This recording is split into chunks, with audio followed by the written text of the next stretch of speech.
Bağışlayan və mehriban Allahın adıyla. Bizləri izləyən hər bir dəyərli əzizlərimizi salamlayıb və uca Rəbbimizdən hər birimiz üçün xeyir və afiyyət diləyirik. Allah bizim gələn günlərimizi həmişə xeyirli, bərəkətli qərar versin. Allaha and veririk izzət və cəlalına, mərhəmətinə, böyüklüyünə. Allah ölkəmizi, Azərbaycanımızı həmişə əmin amanlıqda qərar versin. Allah bütün şəhidlərimizə rəhmət eləsin və yaralı qazilərimizə səbri cəmil və şifai acil inayət eləsin. Bu günləri Hədis Qudsi kitabında çox gözəl bir hədisi istədim ki, siz əzizlərin xidmətinə çatdırın. Hədisin başlanğıcı bu cürdür.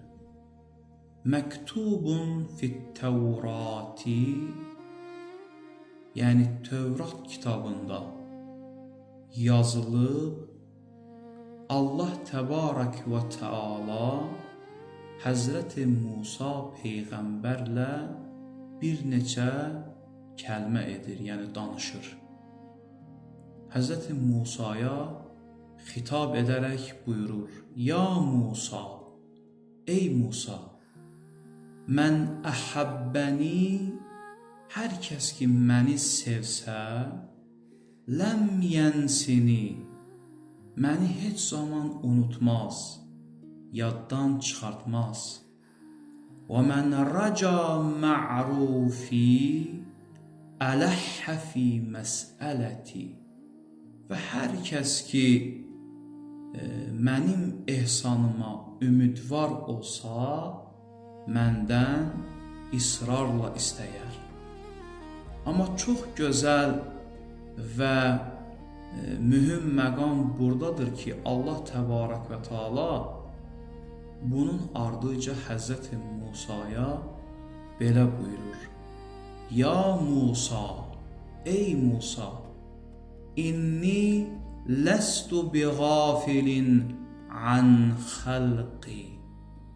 Ey Musa, o bəndə ki mən onu xəlq etmişəm, onu yaratmışam, mən ondan qafil deyiləm. Yəni mən bəndəmi yaddan çıxartmamışam. Həmişə Pərverdigar-ı aləmin nəzəri bəndələrinin üzərindədir. Amma biz bəzən etdiyimiz günahlar və attığımız səhv addımlar bais olur ki, Allahın rəhmətindən uzaqlaşırıq.